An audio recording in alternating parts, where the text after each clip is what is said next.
الحمد لله وكفى وسلام على عباده الذين اصطفى لا سيما على سيد الرسل وخاتم الأنبياء وعلى آله الأصفياء والرضوان على أصحابه الأتقياء أما بعد فأعوذ بالله من الشيطان الرجيم بسم الله الرحمن الرحيم له معقبات من بين يديه ومن خلفه يحفظونه من أمر الله إن الله لا يغير ما بقوم حتى يغيروا ما بأنفسهم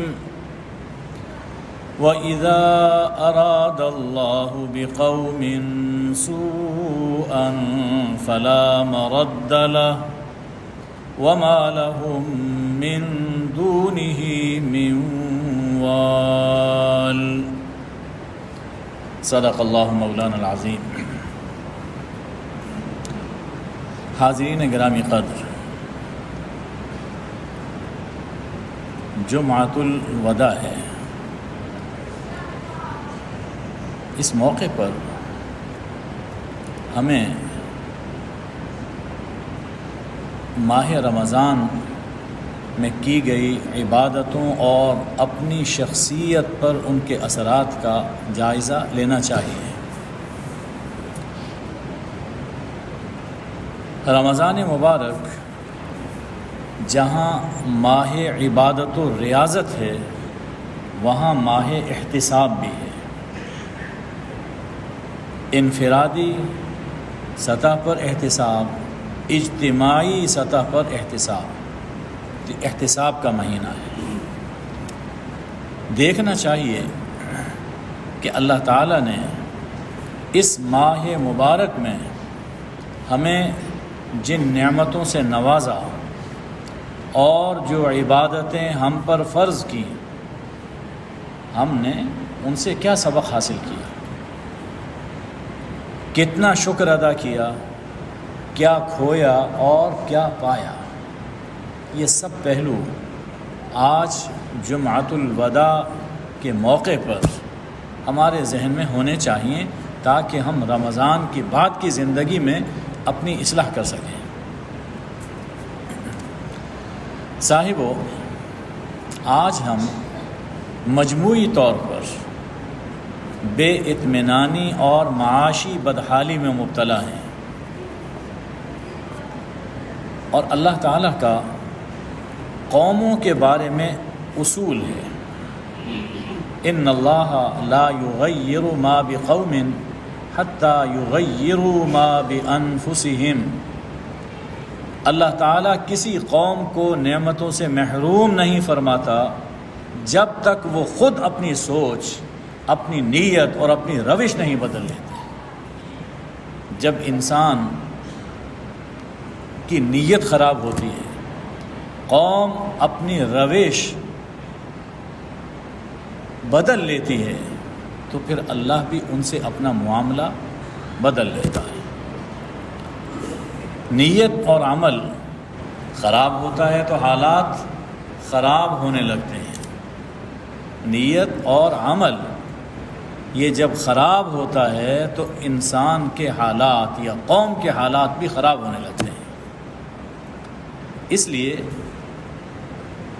خرابی کا منبع ہمارے اندر ہے، باہر نہیں، اور اس کی اصلاح بھی اندر سے ہوگی، باہر سے نہیں۔ عام طور پر ہم یہ جملے سنتے ہیں کہ فلاں ملک کی وجہ سے ایسا ہو گیا، فلاں قوم نے ہمارے خلاف سازش کی، تو ہمیشہ ہم لوگ یہ سوچتے ہیں کہ شاید ہماری اس خرابی اور ہمارے بگاڑ کا سبب وہ دوسرے ہیں۔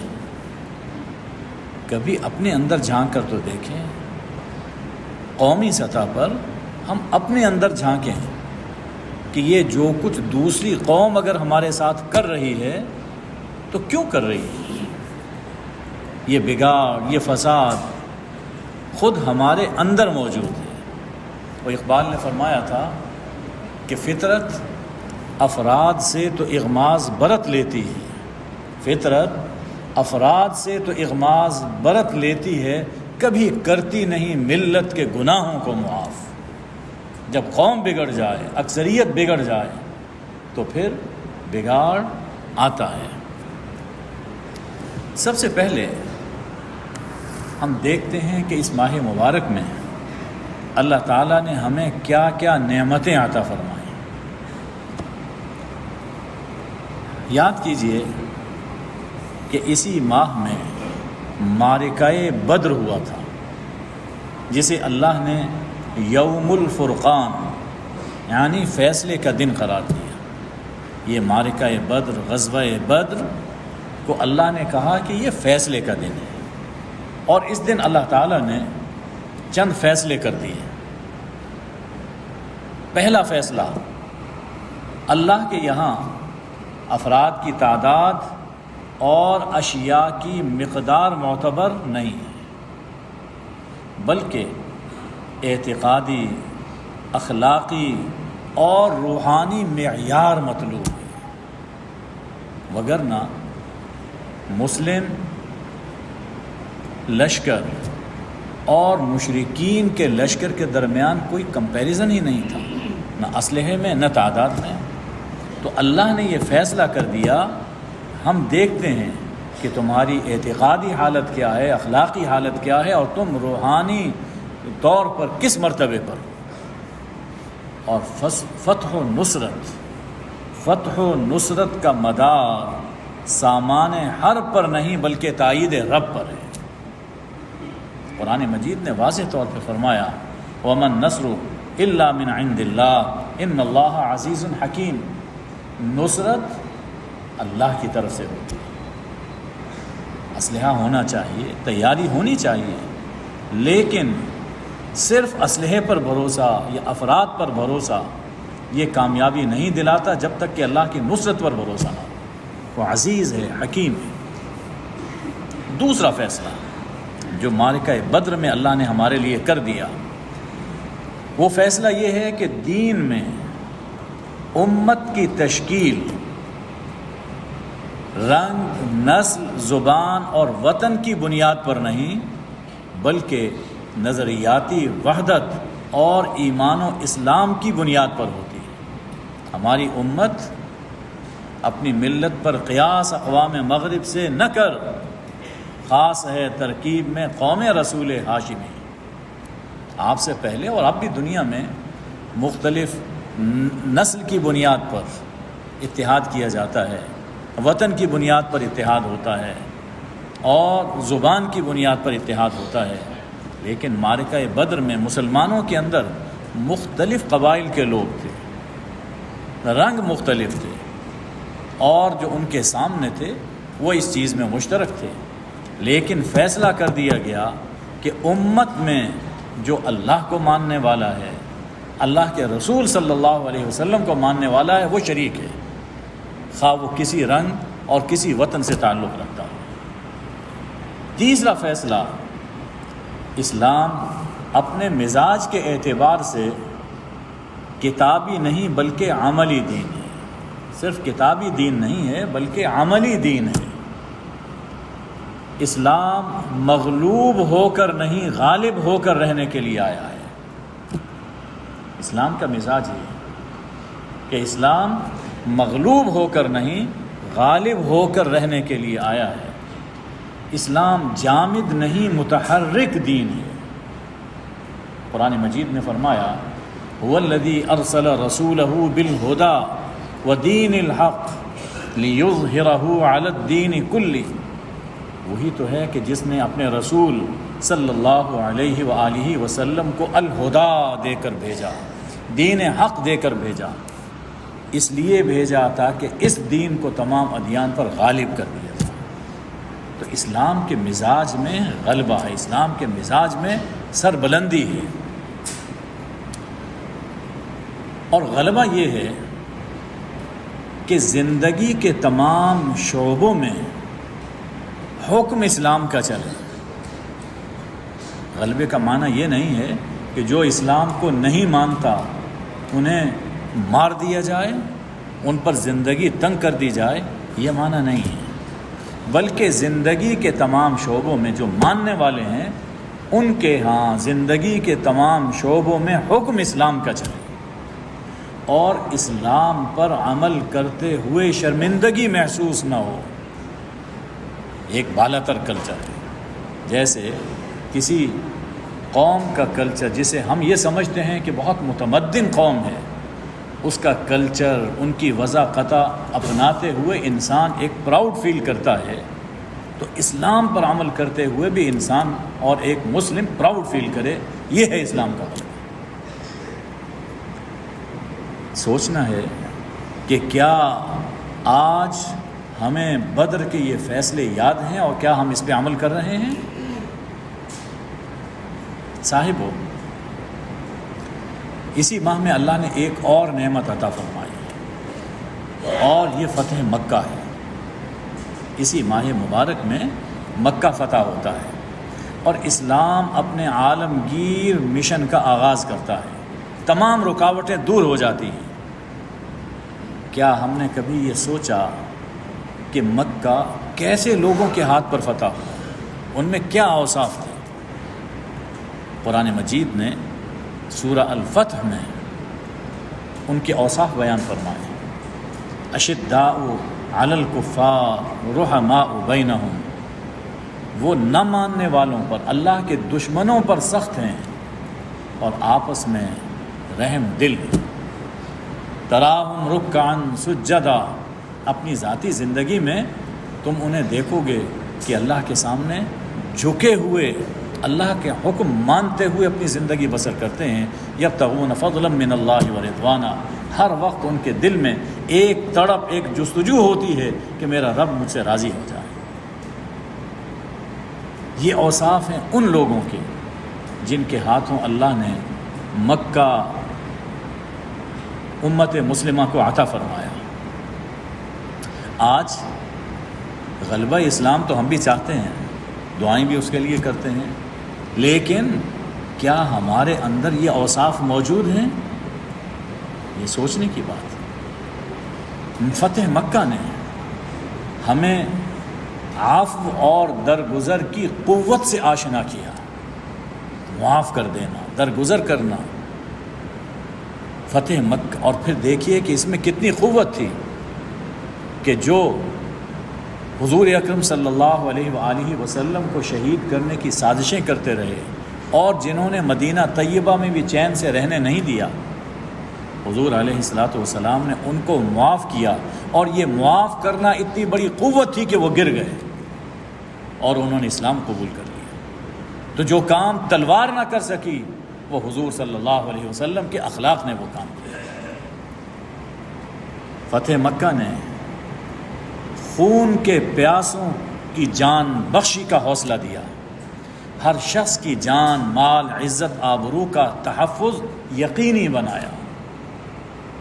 اگر آپ گزشتہ 13 سال کے حالات دیکھیے مکی دور کے، تو عرب کی روایت تو یہی تھی کہ جب وہ دشمن مفتوح ہو جائے تو اس کو رون دیا جائے، ہر چیز لوٹ لی جائے، لیکن سلام اس پر کہ جس نے خون کے پیاسوں کو قبائیں دیں، سلام اس پر کہ جس نے گالیاں سن کر دعائیں دیں۔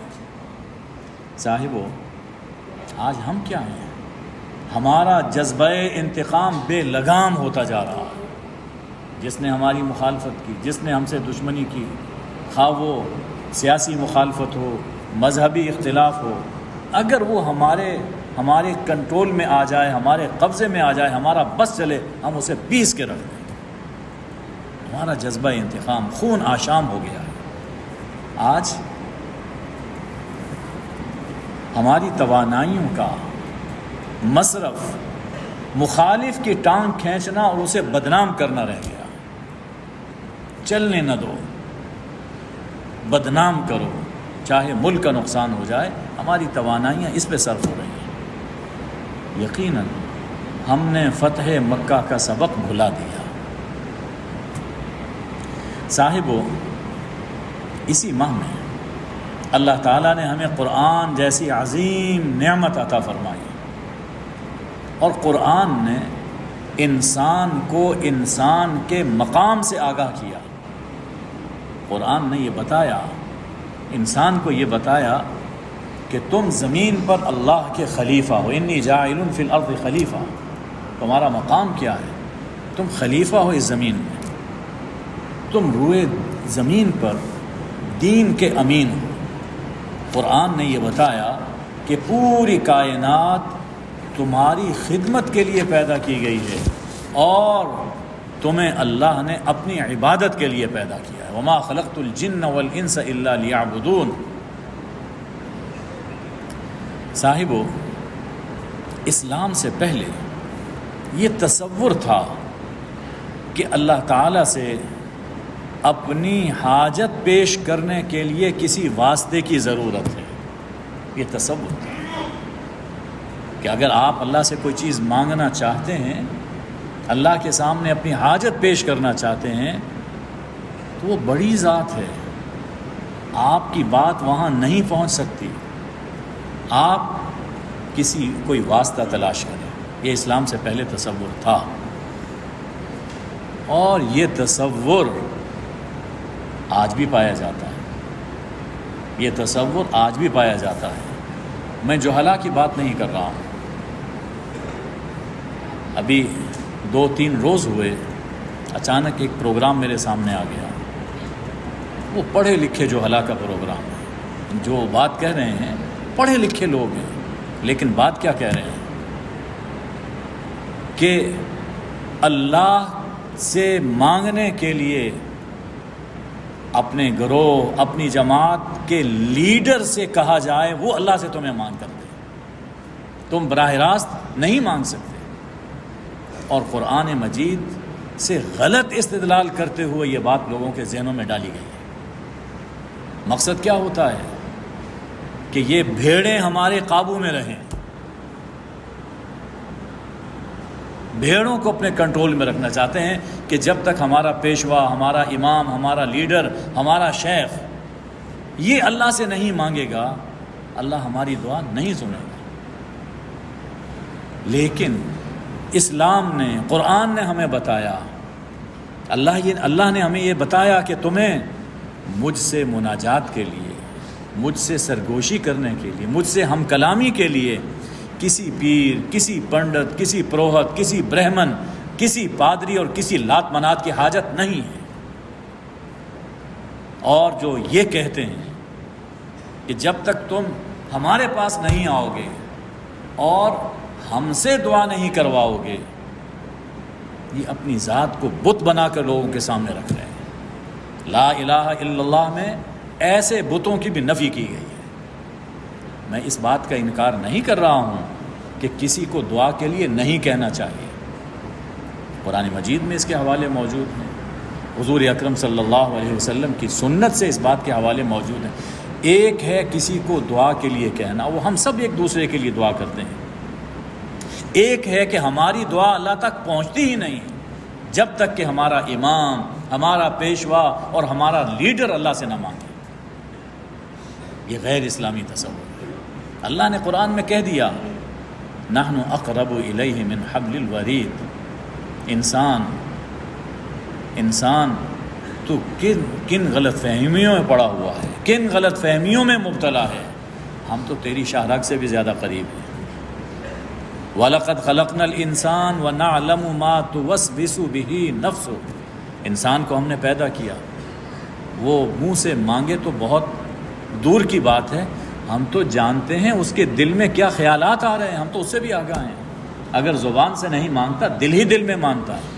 وَإِن تَجْهَرْ بِالْقَوْلِ فَإِنَّهُ يَعْلَمُ السِّرَّ وَأَخْفَى۔ بلند آواز سے مانگتے ہو، اللہ اسے سنتا ہے۔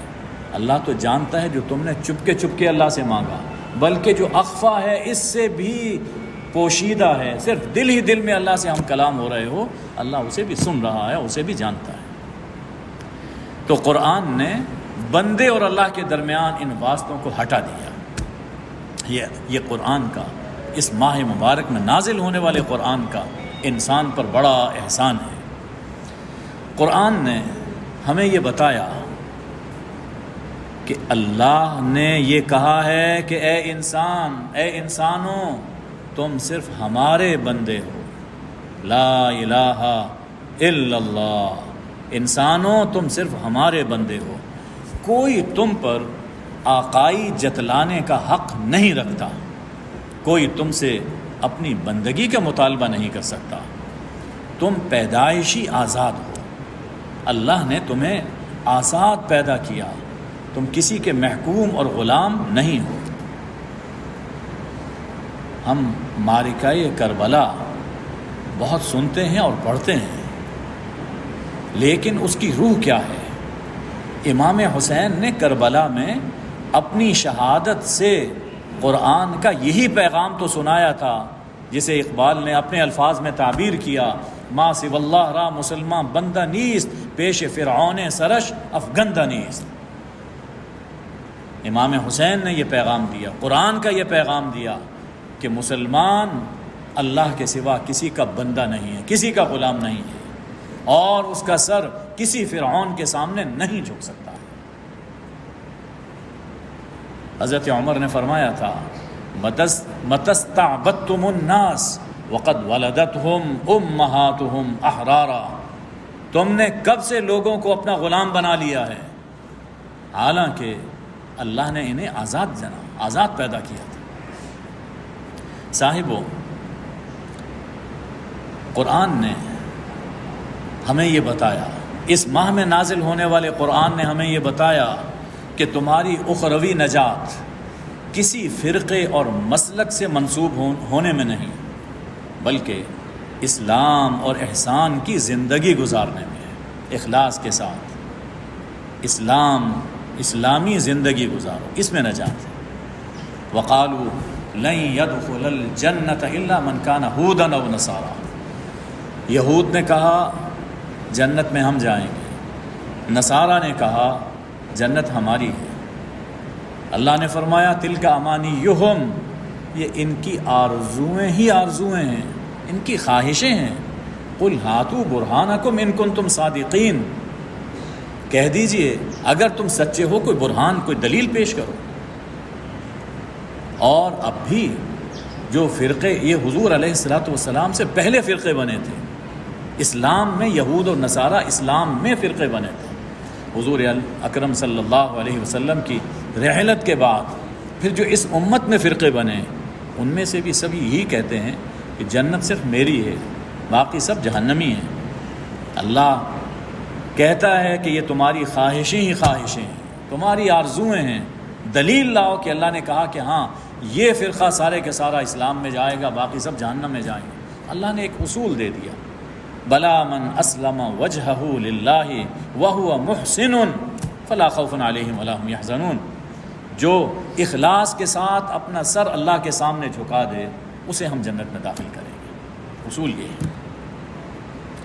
صاحبو، اس ماہ میں نازل ہونے والے قرآن نے ذاتوں، قبیلوں، برادریوں کے بت توڑ دیے اور عزت کا معیار تقوی، عزت کا کرائیٹیریا وہ تقوی قرار دیا۔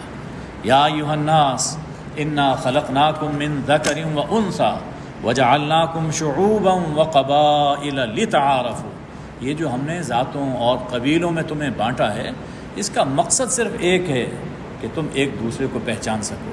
یہ اس لیے نہیں ہے لتفاخروا کہ ایک دوسرے پر فخر کرو۔ اللہ کے یہاں عزت کا صرف ایک ہی معیار ہے کہ کون اپنی زندگی اللہ کی مرضی کے مطابق گزارتا ہے۔ جو اللہ کی مرضی اور اس کے حکم کے مطابق زندگی گزارے گا، خواہ وہ کسی قبیلے، کسی خاندان، کسی قوم، کوئی سا زبان بولنے والا ہو، اللہ کے یہاں اس کی عزت ہے۔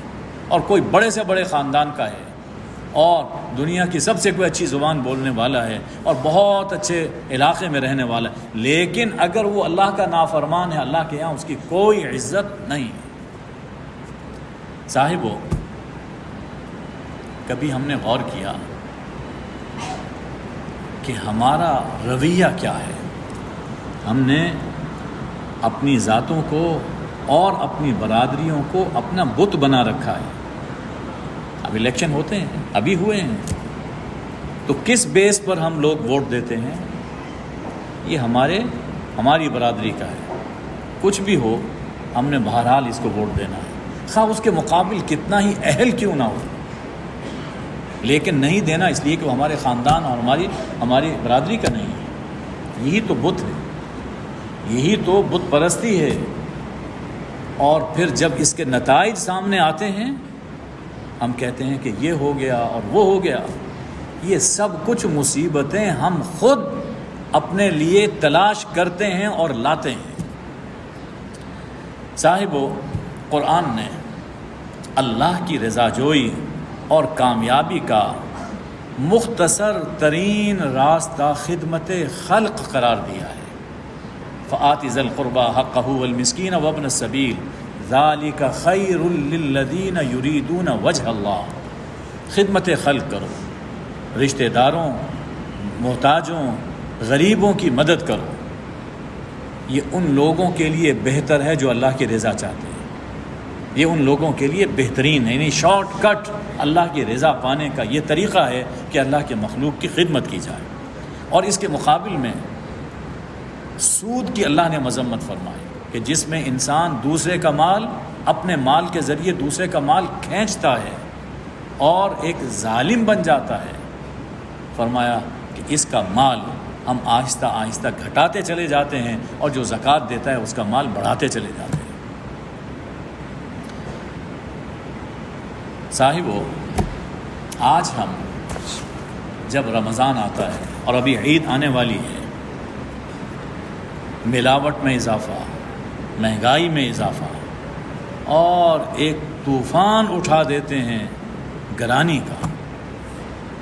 مارکیٹ میں ہمدردی، اخوت اور خدمت کے جذبات بھول جاتے ہیں. ایسا لگتا ہے کہ جیسا ہمارا آپس میں کوئی تعلق ہی نہیں، نہ انسانی تعلق ہے نہ ایمانی تعلق ہے. ہر چیز کا ریٹ کئی گنا بڑھ جائے گا، حتیٰ کہ میڈیسنز ان کا ریٹ بھی بڑھ جاتا ہے. ایسے مواقع پر غیر مسلموں کا طرز عمل دیکھیں اور اپنا رویہ دیکھیں. آپ خبریں پڑھ رہے ہیں، دیکھ رہے ہیں، ماہ شعبان سے انگلینڈ میں، امریکہ میں انہوں نے سیل لگا دی اور اوپر لکھا یہ روزے داروں کے لیے ہے جو آنے والے اس کی تیاری کر رہے ہیں.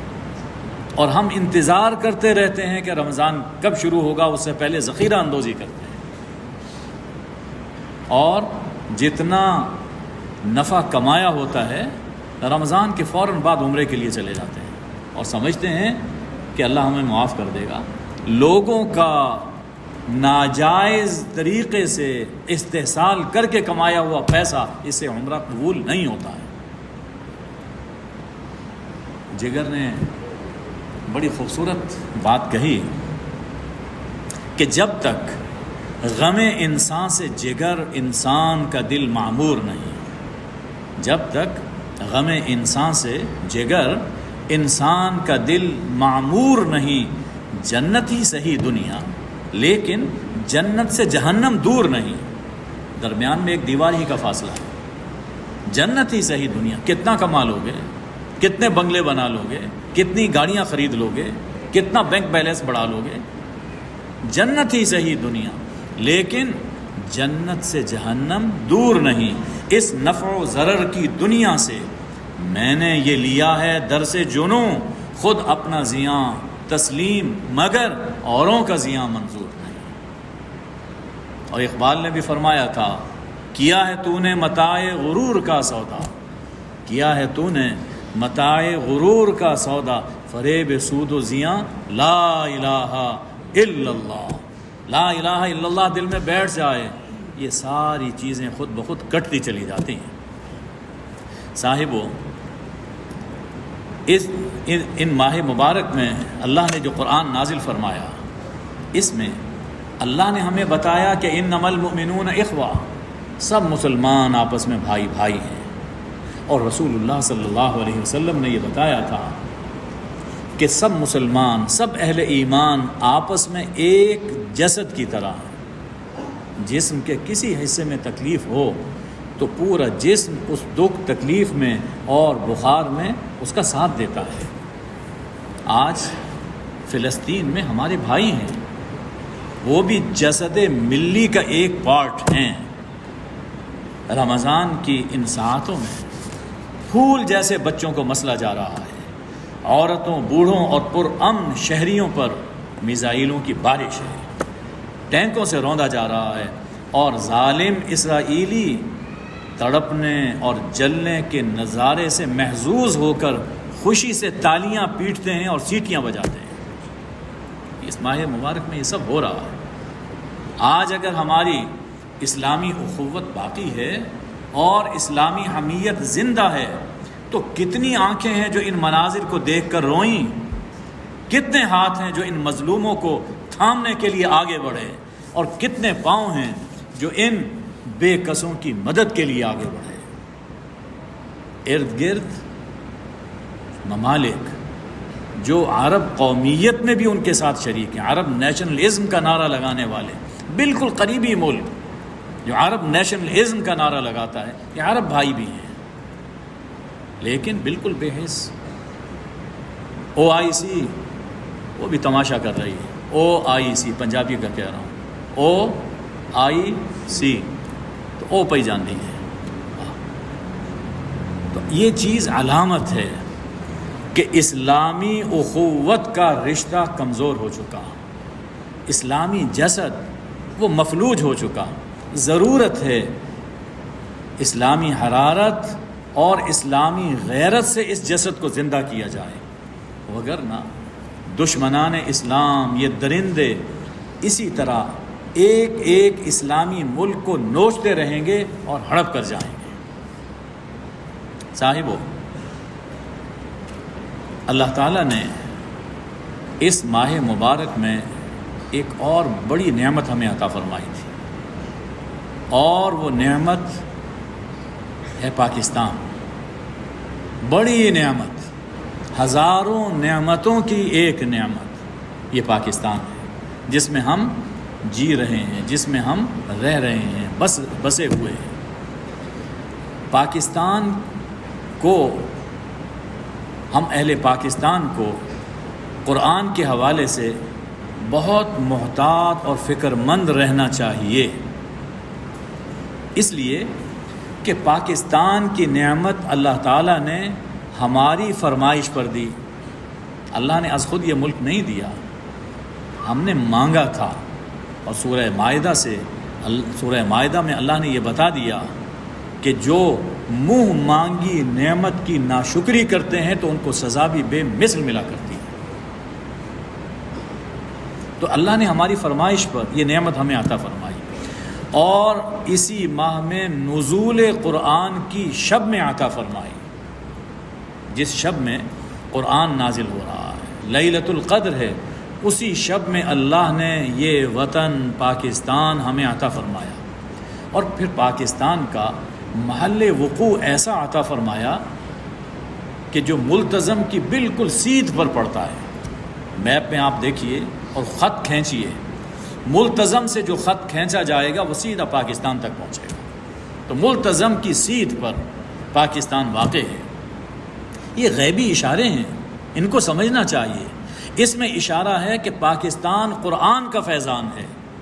پاکستان کا مطلب کیا؟ لا الہ الا اللہ، یہ قرآن ہی کی تو بات ہے، پورے قرآن کا حاصل یہی لا الہ الا اللہ ہے۔ پاکستان قرآن کا فیضان ہے، اور پاکستان کا استحکام وہ قرآن سے وابستہ ہے، اور ہماری عزت رب العالمین کے دروازے سے چمٹنے میں ہے۔ اس لیے قومی بقا اور ترقی کے لیے چاہیے کہ ہم اپنا احتساب کریں، اپنی غلطیوں کی اصلاح کریں اور قرآن سے چمٹ جائیں۔ وما علینا الا البلاغ۔